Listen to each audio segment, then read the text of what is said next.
Welcome. We are really excited that you all are here tonight. We have a great clinic with Jen Colestock, who I want to call Coleslaw because she goes by that on Instagram, and Devin Cowens. And they are going to be chatting with us all about intro to bike packing, which is something I have zero experience with. So we are really excited to have you all with us tonight, ladies. I'm going to go silent and let you all go ahead and take care of this. So I'm going to just hide until we start getting questions. And if you all have questions, you can post them in the chat box, or you can post them also. We'll do some questions at the end, or if you all stop to ask questions, I'll pop in and answer any questions. Sound good? So who am I turning it over to? Jen? I would say, Devin, do you want to take it? Yeah. Take it from here? You want? Okay. Yeah, so I'm Devin. My pronouns are she, her. And I am a event specialist for the East Coast Greenway Alliance. And in my free time, I manage a group called WTF Bike Explorers Atlanta, which is a community of cyclists that identify as women, trans, femme, and non-binary, who are interested in bike packing in Atlanta and the Southeast. And we provide a number of resources for folks. So overnight trips, monthly happy hours, monthly rides, gear share, bikes, info sessions, etc. Yeah. Jen, do a little intro and then I'll take it back. Sounds good. Hey, so I am Jen Colestock, also known as Jen Coleslaw on Instagram. I work with Wahoo Fitness. I'm a customer support rep over there, and am also based in Atlanta, Georgia. So they're a company that produces, smart trainers, sensors, and indoor cycling stuff, and GPS computers. In my free time, I spend a lot of it doing different bike packing races, exploration, and some of the ultra distance bike packing races. Let me see, and nerding out a lot on, trying to find new routes. I've done a lot of solo bike packing trips around the Southeast and have participated in a lot of races, whether bike packing or gravel races, such as the Hurricane 300 down in Florida, the Delta Epic in Mississippi, and in 2017, an attempt at the Trans-American bike race, which was my first bike packing race, and I just jumped straight in. So, yeah, so that's me. And I forgot to mention that I've done a few bike packing trips. Sorry, this is a bike packing webinar. Totally forgot to mention that. A few locally in Georgia, and then I've traveled for a few as well. So we'll jump right in. Just first wanted to say that we're delighted for folks to be here. We're really glad to be able to come to you virtually. I know that community and connection is really important to Jen and me, and folks' lives, everyone's lives look very different now because of the pandemic. So we're really glad to be able to connect with folks and welcome questions and anything that you all have, and I'm really grateful for your time. So to get started, what is bike packing?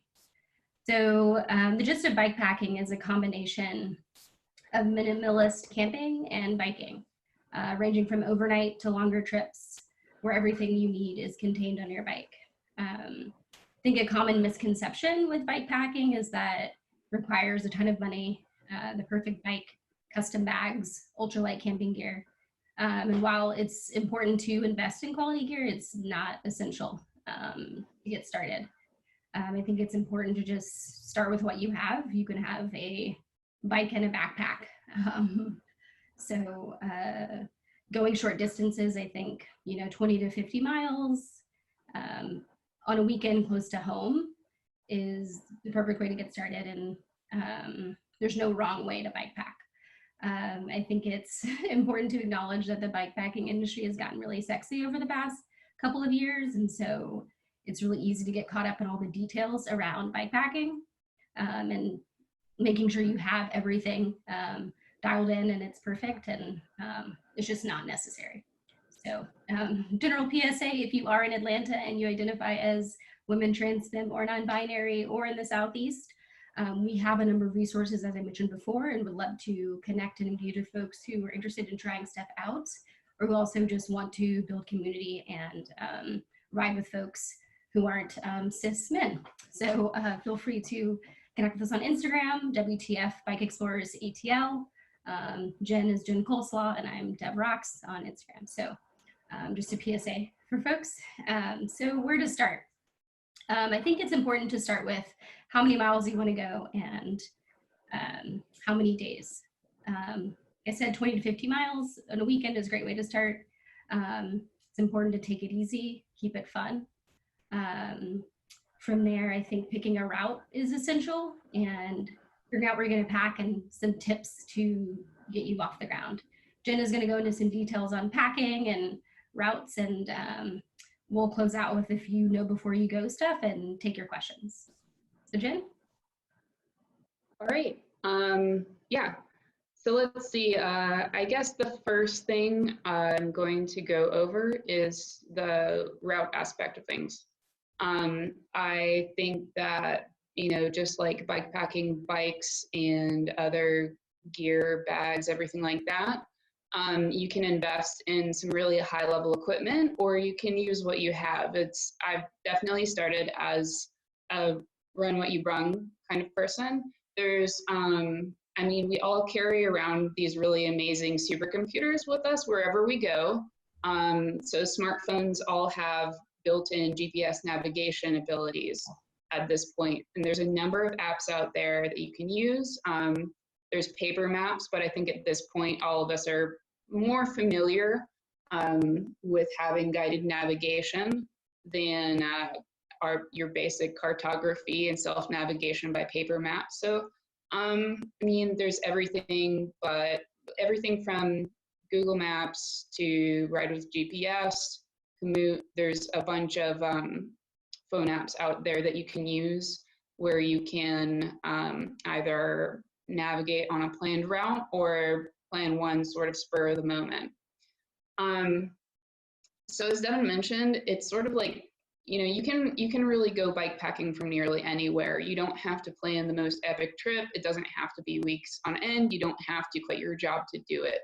So that's one of the great things is the access to like the kind of access to maps and routes and navigation we have nowadays. You can, let's say, take a weekend loop that you normally ride. Is there like a park along the way? Is there a campsite somewhere close to you within 20 to 50 miles? You just sort of start either, you know, especially ask your friends if you have anybody else in the area or know anybody else who does this. It's always great to get suggestions from friends about, you know, what routes do they like, what routes do they use for overnight trips. You can also plan your own. Just sort of start looking for a place that's within your comfort zone in terms of range. So, I mean, with Atlanta here, we have Cochrane Shoals, Sweetwater Creek, Stone Mountain, a lot of things that are barely outside of the perimeter of Atlanta that you could say are within a 20-mile range of like the Capitol building downtown. So from there, you know, if you're familiar with route building, build a route in an app that you like, and sort of just use it to navigate from there. If you, I guess that's sort of a good once over for that kind of thing. And, you know, just remember to break things into manageable chunks where you stay within your comfort zone in terms of riding.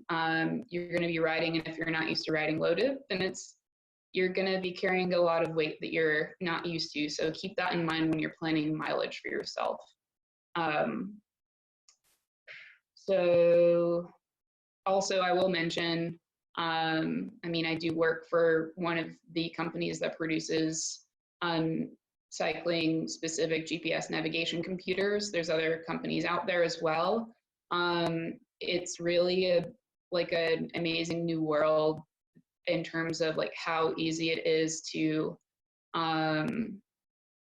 like get a device that's dedicated specifically to making it easier for you to find your way from point A to point B, whether it's like integrating with other apps, whether it's the ability to like help you reroute if you get turned around. There's a lot of great things out there.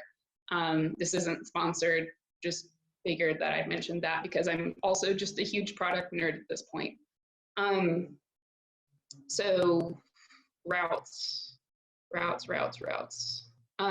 Yeah, but basically try and pick something that's doesn't feel like you're biting off more than you can chew. It's a really big undertaking to get into this. It can feel like a lot, and so it's always important to stay within your comfort zone there. So pick a route that you're comfortable with. Maybe keep along some of the better traveled cycling paths in your area, or routes that you know, roads that you know are familiar with, and branch out from there. So I guess I can dive into packing really quickly too. So Devin did mention a lot, bike packing is sort of the like sexy new thing in the bike industry, that and gravel. And so there's an amazing amount of product expansion recently in terms of what you can get, what you can buy, what companies make that you can actually get straight off the shelf in terms of bike packing bags and gear. There's a lot of stuff that's been around for a while.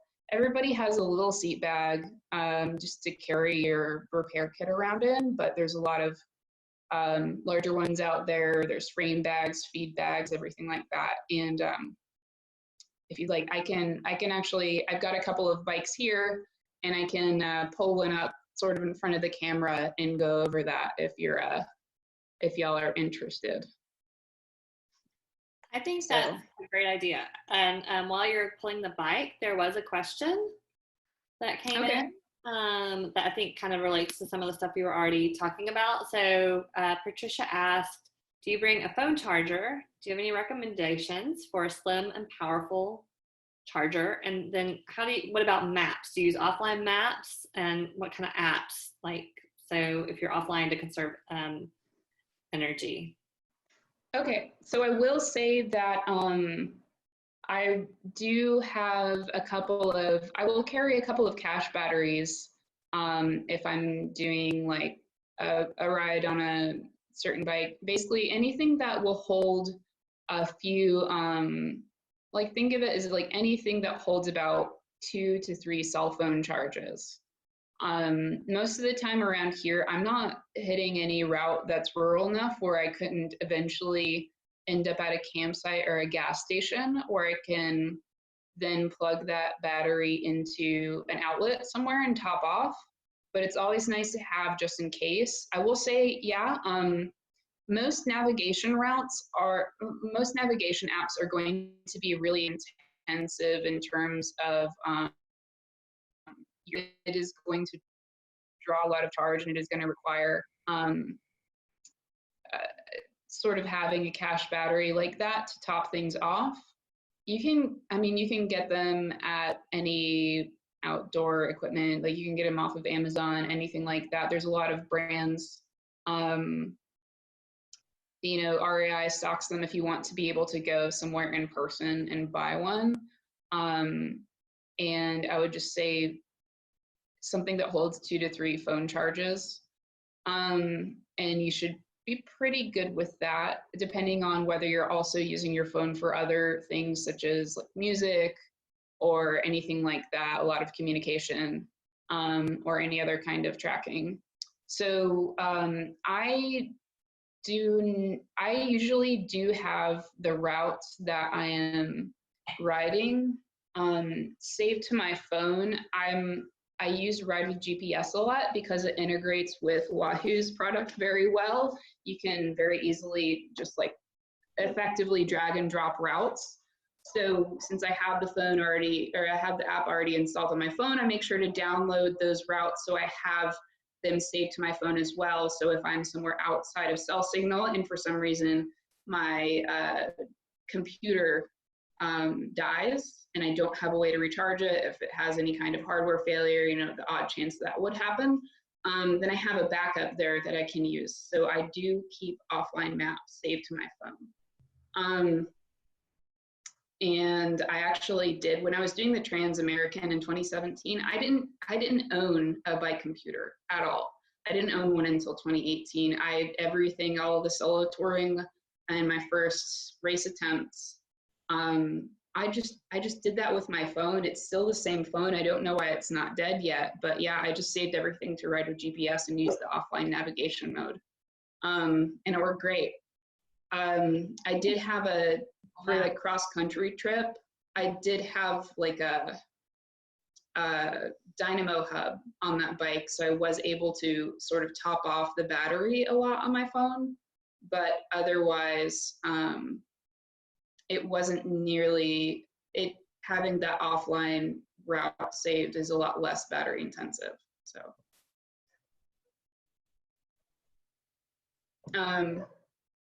Any favorite offline map apps? So I would say Rider GPS is solid. I haven't really dived into Commute much yet. I know that that is also, especially in Europe, a really popular app. And I do have Gaia is a really nice offline map app. I don't think it's free, but I've had that downloaded and you can import GPX files directly into it and have a really, it's a pretty clean way to navigate with a pretty low demand on phone battery. And you can also, I believe you can also record trips with Gaia. So. And I think that Ride with GPS, the paid version, is you can download maps offline and use them. And I know that I have found Google Maps offline mode to be really, really useful. And a lot of the offline downloadable outside Google Maps do have, but then a number of them have free trials to start with. Mm-hmm. And yeah, I would say, sorry, go ahead. Somebody was just asking if you've used solar chargers. I haven't personally tried them. I found that just in terms of how much of an investment solar chargers were versus like how much of an investment something like a dynamo hub was, that for the type of riding that I'm doing, and like over long distances, you also don't know what the weather's going to be like. So I found a dynamo hub to be a little bit more dependable for charging. I think it's worth the investment for sure. Mm-hmm. Yeah. Okay. Well, I do have a bike here. It's behind me. It's a little bit dirtier than I would like. But if that's a thorough enough answer, I'd be glad to go over the setup, sort of the bike packing bag setup that I have behind me here. Let me see. I'll try and get the best camera angle here. I've got this on like a rolling desk, so bear with me. Very high tech here. I can also adjust the height a little bit. So let me figure out this camera angle. Do you have it on the Wahoo rolling desk? Yes, I do. I have the Wahoo desk here, so that's what I'm using. All right, how's that? Is that a good angle? Yeah, we can see it. All right, so this is not my, pardon the other pile of bikes behind here. These aren't all mine. I have a couple here. But this is basically my main bike here. So after a few years, I've sort of figured out that a lot of the bike packing that I like to do is on sort of like mixed surface, gravel, and single track routes. So I have a bike that's more tailored to that. And I do a lot of races, so I will admit that my own setup is going to skew more towards the sort of light and speedy setup. But I have a pretty good example, and I have another bike with a few bags on it that I can show you after this to give you an idea of just sort of what you can do. So of course, starting with the obvious, like plenty of, you're going to be riding and you're going to be carrying a lot of gear, and just depending on where you're going, access to water is really important. So I always carry, make sure that I have the capacity to carry several liters of water with me. These are just a couple of side loading liter bottle cages. So it's a little bit bigger than the standard, like 22 ounce, I want to say, bottle. So these are a whole liter of water. I could ride for, depending on the weather. In the middle of winter, 3 liters could be the better part of a day. So having 3 of these bottles on my bike is really handy, and you can pretty much be good off of that. It's a little bit, that's a little low, but for an entire day of riding, but you can squeak by. Let's see. I've got a frame pump here. It's mounted right below one of my bottle cages. So I'm gonna wedge this tire here, it's gonna roll otherwise. So again, I don't have access to a hose here. I'm picking up a little water sprayer, so everything's a little bit dirty from the last time that I went riding. But I have a little frame pump. If you see here on the end, I've got a little bit of a Gorilla Tape wrapped around it in case you need a little bit of Gorilla Tape in the middle of nowhere. It's always handy to have. You can use it as like a little tire boot. You can use it to strap stuff together if something snaps, whatever. So there's that. I'm gonna go on to the, this is a little jerry can made by Rebel 8 Designs. So most of these bags are actually just like off the shelf that you can buy. None of these are custom bags. It's a fairly new bike, so I haven't had the opportunity to get anything built specifically for this yet.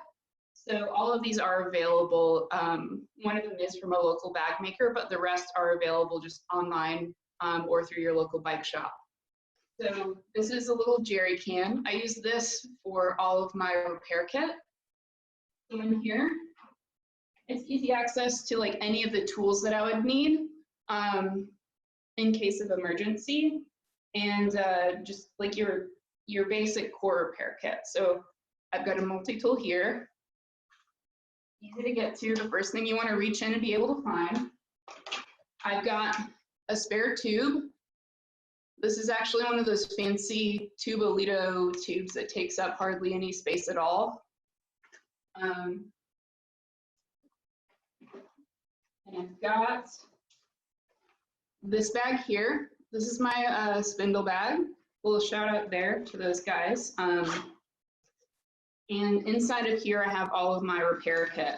So I got a few quick links in here. I got a little first aid kit where I've got like little Neosporin antibiotic packets, tire levers, a little pocket knife to cut stuff.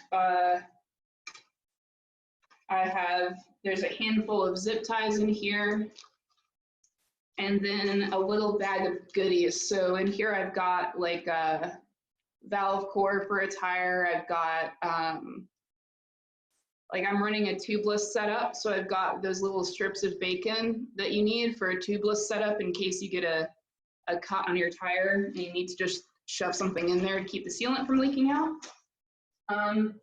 And a few other bits and bobs and just sort of bolts, spare bottle cage bolts, stuff like that. But I could talk about that for a good another half hour about all this stuff in there. So farther up here right on the handlebars, I've got a couple of feed bags. And these are really, I've got an Apodura feed bag here on one side. I like them because they've got a nice little bungee closure. And right now I've just got like my wallet and a few snacks in there. And I'll usually, I've got a spindle bag on the other side. This is all full of like empty Cliff Bar wrappers right now, but I'll keep all of my snacks.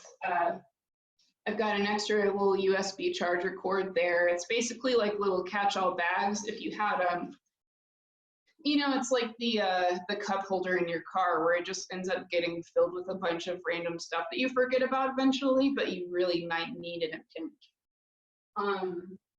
And lots of snacks. So I'll usually carry on long rides that are really remote, like 3 bottles, one up here in one of the feed bags, and 2 down here, and that'll keep me through most of the day of riding. There's also top tube bags. I don't have one on this bike, but I have one on the other bike, which is generally where I keep all of my electronics. So a cache battery, like we mentioned, my phone, and like if you bring headphones, some people do, some people don't. I only ever, that's a whole nother topic. Like all of the charger cords, I usually bring a little cord, like a little block, a wall block that has like 3 or 4 different USB outlets in it. So I can charge everything of mine all at once if my dynamo has any kind of failure, or if I hit up a campsite or a hotel at some point. And then I have sort of like the biggest, most obvious bag here is the seat bag. This is a Revel 8 Terrapin, so it's one that has the dry bag integrated into it. It's sort of nice because the bag, a lot of these have the bag just like attached straight to the seat post, and it stays there. This one I'm a fan of because you can actually remove, it's sort of a holster, and you can remove the dry bag and pull everything out of there. I've also got a little reflective safety triangle on the back because you can never be too visible. I'm really big on that. So I'll usually have like a rear light, a blinky, and this safety triangle on whatever setup I'm riding on. And here, I have everything that I'd need for comfortable sleeping overnight. So a lot of people really like to have a tent or a hotel room or something fairly comfortable, but I can be a bit of a minimalist. So in here I've got a sleeping bag stuffed in here, and I have a bivy. So a bivy sack is basically like, it's a glorified trash bag that you sleep in that keeps you dry when you sleep in a sleeping bag overnight.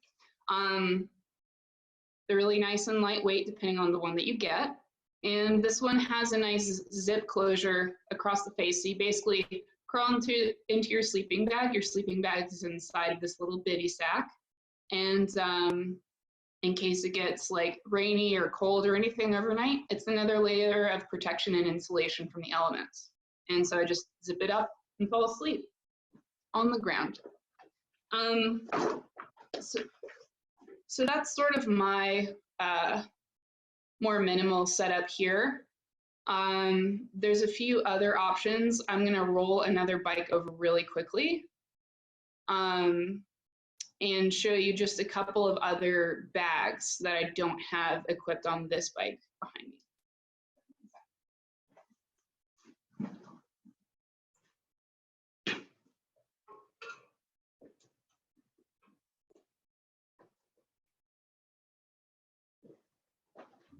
For folks asking, the bags on the handlebars are called feed bags, like F-E-E-D.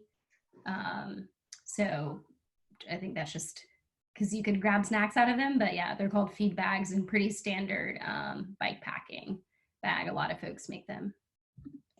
And then Jen, Yeah. Oh, go ahead. Oh, sorry, go ahead. Patty, who I know, is asking about recommending a certain size of tire. Would you recommend a certain size? Well, I would say that depends on the kind of bike packing that you're doing and the kind of riding that you're doing. I really think that, I mean, it just like any other kind of riding, whether or not you're staying or camping out, just sort of base it on what you're going to be, like most of what you're going to be riding over. So if you're going to be on an entirely paved route, you could have something that has like skinny road slicks on it.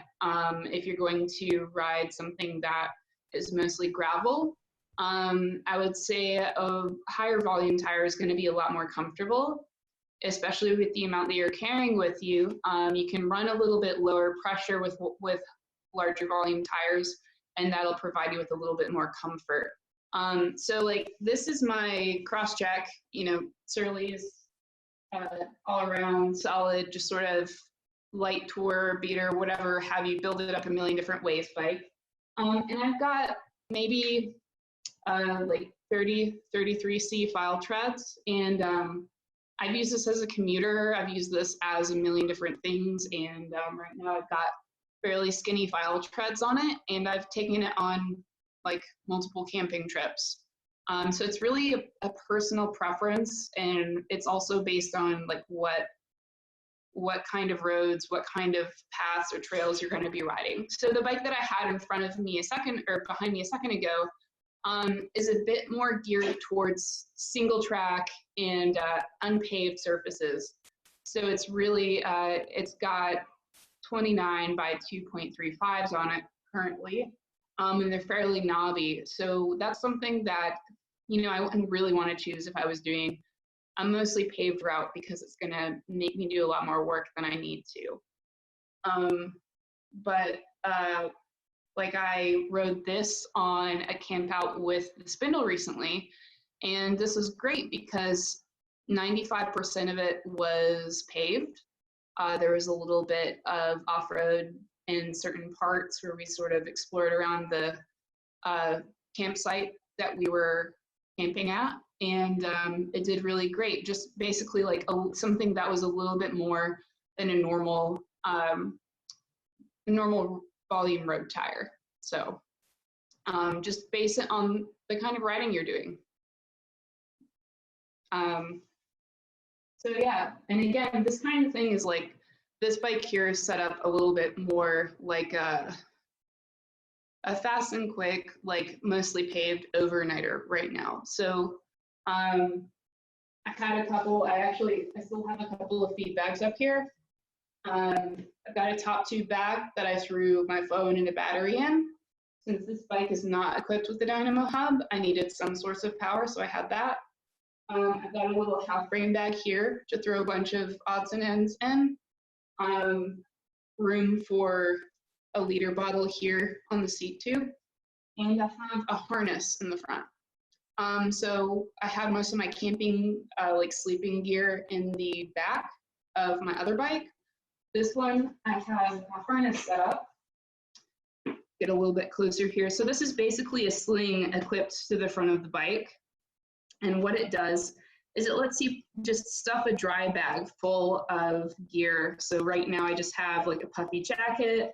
I'd normally have a sleeping bag and bivy in here.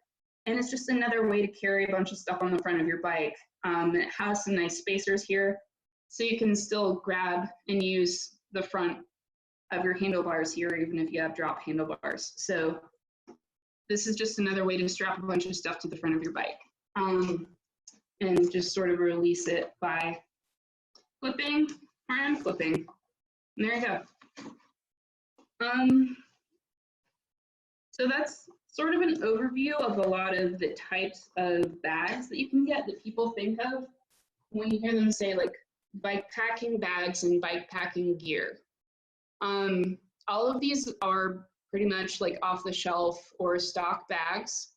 And are available through most bike shops, retailers, whatever have you. They do, some, you know, they're at a moderate price point. To get a really full like bike packing setup does require a little bit of an investment. It's usually going to be a few $100s if you don't have access to like gear share programs or anything like that, which is part of what WTF Bike Explorers Atlanta is trying to do. And some other retailers like Rock Dice based out of Asheville will do as well. And it always helps to ask around in your community and see what people have available. I will say though, there's a few different ways to let's say, hack bike packing stuff. So like basically, how do you really need to invest a few $100s in bike packing gear right off the bat? And the answer is no. You can get dry bags, you can get like stuff sacks and things like that for $10 to $20 a piece at retailers or online. And you can use just like a simple ski strap to connect them to your handlebars, or even sling them under your seat, seat. So I've seen, if you're familiar with the concept of like a roll top bag, you just sort of roll it, flip it over and clip it. I've seen a lot of people just clip one around the base of their seat post and use the strap wrapped around it. And that's a really simple way to carry a bunch of stuff under your seat for less than like 30 bucks. And you can do the same. You can strap a dry bag to your handlebars with a few straps. And that's also gonna run you like less than 30 bucks. Okay, I do see we have a question. Is there another question up there? Yes, they're asking about attaching gear or water bottle holders to the fork. Okay, that is absolutely doable. So I would say the first thing that you want to do is to make sure that your bike is capable of having, that it has at least one mounting point on the fork itself that you can mount like a bottle cage to or something like that, especially if you're going to carry anything that's of any weight. So I have mounted, especially if I have a full frame bag and I don't have room for bottles on the main triangle, or if you have a really small frame size, it's sometimes helpful to store your water elsewhere. So with this bike, I do have a mid-blade like bottle boss mount here that I can unscrew and bolt at least one of the two mounting points of a bottle cage there. You just want to make sure that you have some sort of really solid mechanical connection to your fork itself, that it has.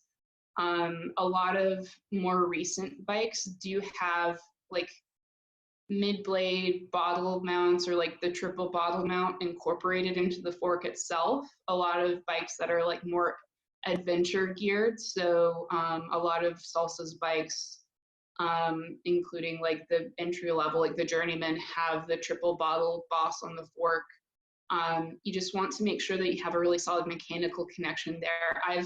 I've seen plenty of folks that have like, you know, if you wrap enough electrical tape, or if you zip tie enough zip ties around there, then it can hold anything. But I'm not a big fan of anything like that. I've seen, I've tried to do that myself, and I've seen it start to like sort of rotate on the fork itself.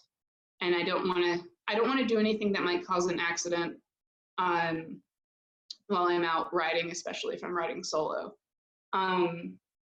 But I think that fork mounts are a really good way to solve like a space problem. If you need any additional packing space, I know especially things that are lighter weight and take up a lot of space. So like sleeping bags, clothes, other things like that. There are a lot of larger cargo cages that you can just easily strap a dry bag to, or if you're in a drier climate and you need a lot of water and you don't have regular access to water, having that to you know, strap a few Nalgene bottles to that have a larger capacity than your normal water bottle can be really handy. So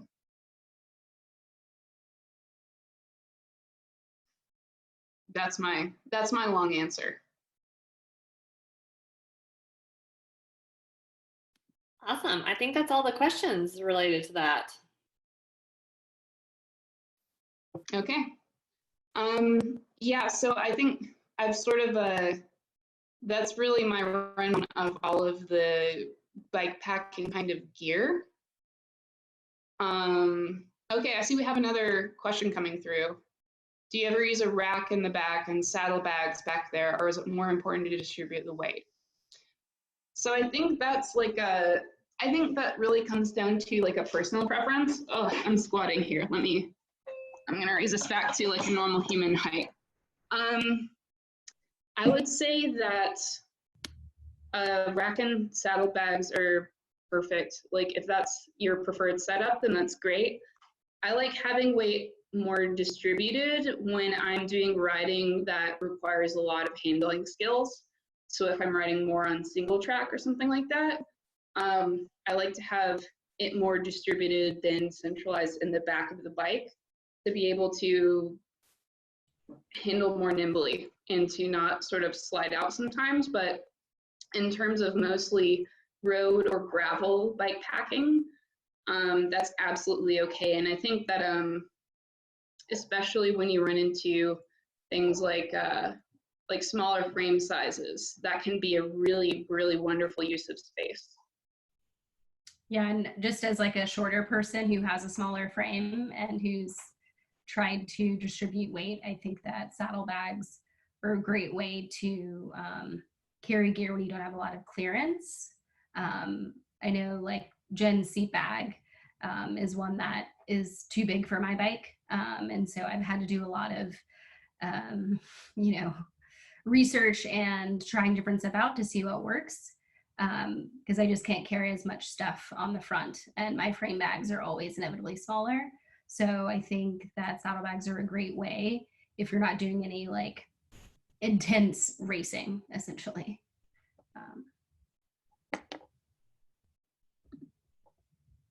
Yeah. Awesome. I don't see any questions. So I'm actually using my phone to record to Facebook because I could never get it to connect. And I was like, I'm smarter than Zoom. I can figure this out. So if anybody on the Facebook group has questions, you can chat. It's a little harder for me to like look, but you can just post something. Jen, did you have anything else to add on the packing side? I was going to highlight some like just tips for folks. Yeah. Unless you have something to add. I would say that, I think it's always something where especially when I'm not in a big hurry, I don't mind carrying a little bit more food than I think I'll need, a little bit more water than I think I'll need.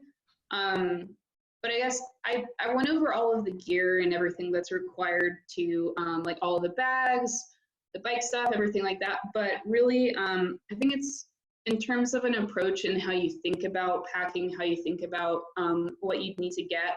I always start with a list of the things that I want to bring with me and like actually get all of those things physically together and figure out from there, okay, what bags do I need to have? I think a lot of us tend to get all of the bags that we could possibly think of, like, oh, I've seen everybody has one of these and one of these and one of those.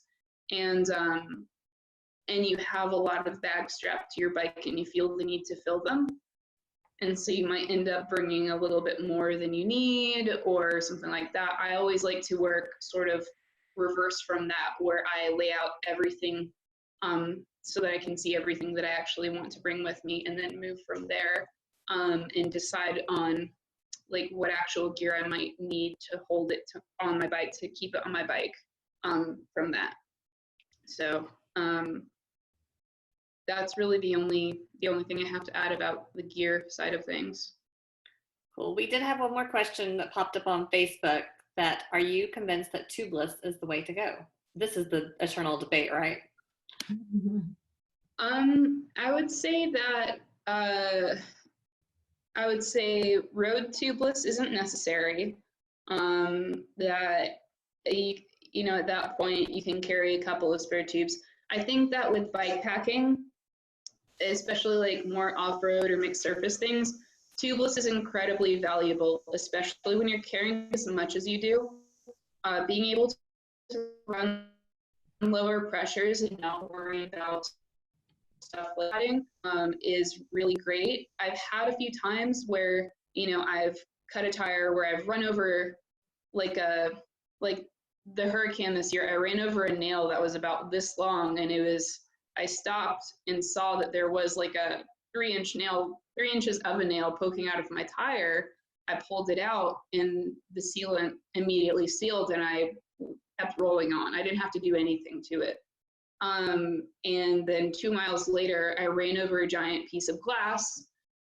I threw a strip of bacon in it, and kept rolling. So it's really something that saves you a lot of time. I'll always keep a little bit of sealant with me, but I will always also bring a spare tube with me, because when it comes down to it, in a pinch, you might need to have a tube. But I think in terms of the ride feel, the ride quality, and the ease of like the self-healing nature of Tubeless, I'm gonna always lean towards Tubeless.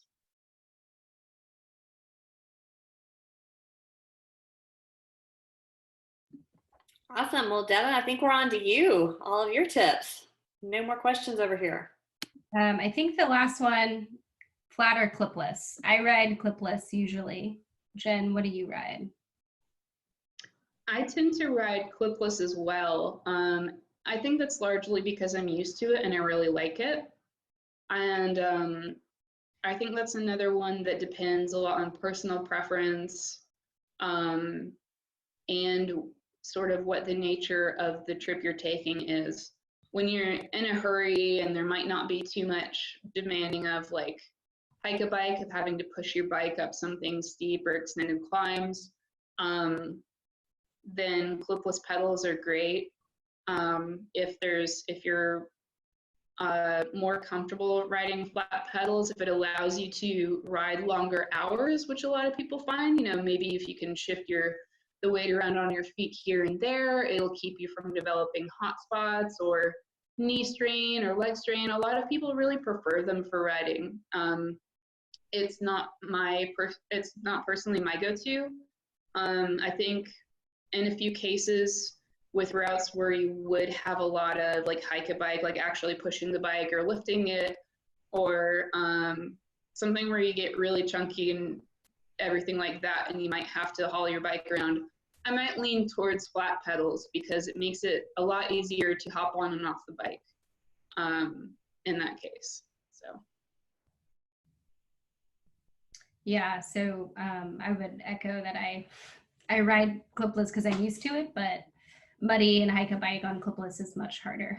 But adds to the adventure, I guess.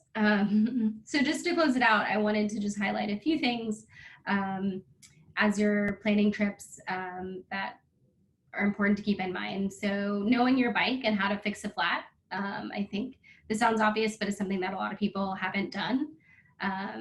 I taught myself how to fix a flat from a YouTube video. It took me an hour, but I did it. If you are loading up your bike and you're not comfortable on your bike and you haven't tested it out, trust and believe that like taking a bike packing trip will teach you that you should have done it, because it's hard to get comfortable into a trip if you haven't prepared prior to that. So load up your bags, ride around, go up a hill, go fast down a hill, over a bump. That makes a huge difference. And then Jen already said this, but just I think having a paper map is just good to have as a backup, or printing out maps if you can. That electronics fail, you just never know what's going to come up. And so I think that's a great backup plan. We didn't get into nutrition just because of time, but snacks are your friend. Knowing how to properly fuel is a great thing to do for trips. And depending on the kind of trip you take, if there aren't a lot of stops, it's just important to be stocked up on food. And then sort of, don't know if folks are familiar with this, but party pace wins the race, slow and steady kind of thing.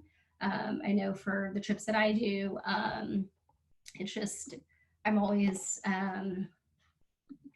making sure that I'm not going anywhere too fast and want to have a good time. It's important to also stay hydrated. I think that when you're on a bike, especially bike packing, and if you're new to it, you're using just a lot of fuel to carry everything on your bike. And so making sure you don't bonk and drinking lots of water. And it's hard to remember to drink water, I think, if if the weather conditions are fine and it's not super hot. creating points of interest is great. Gas stations, fun landmarks, food stops, whatever, just to keep things exciting. I think doing this allows time to get off the bike, take photos, have a good time.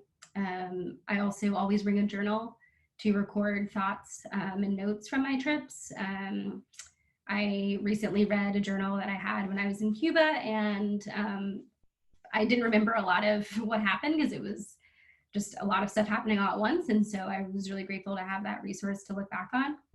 And this just in general, like be safe, be flexible, don't overplan. And I think all of those things will just make sure that you can have fun on a bikepacking trip.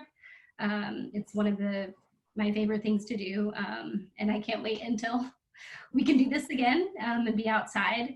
And so, as I said before, you know, we exist in Atlanta, and this group is here for folks who are interested. And also, we're connected to a lot of other groups that are based in other parts of the US that are, and I guess internationally, but that are supporting women, trans, femme, and non-binary cyclists. So if you're interested in any other resources or information, we're happy to share that offline or off of this webinar, but on the internet. So thank you all for tuning in. And if there aren't any other questions, I'll send it back to Catherine. Sure. And Devin, what's the best way for people to get in touch with you? You run the Instagram account, right? So they can message you? So WTF, Women Trans Femme, Bike Explorers. So bike, there's one E for Bike Explorers in the middle there, ATL. And then I'm on Instagram as Dev_rocks, and Jen is on Instagram as Jen_coleslaw. So if folks are interested in, if you go to the Facebook page, or I think there's a link to the Girls Gone Gravel page, and there's bios for this webinar on us, and then links to our Instagram too. So yeah. Awesome. So, and you all do a lot of fun things. Like I know you do when we are not locked down, whatever we are.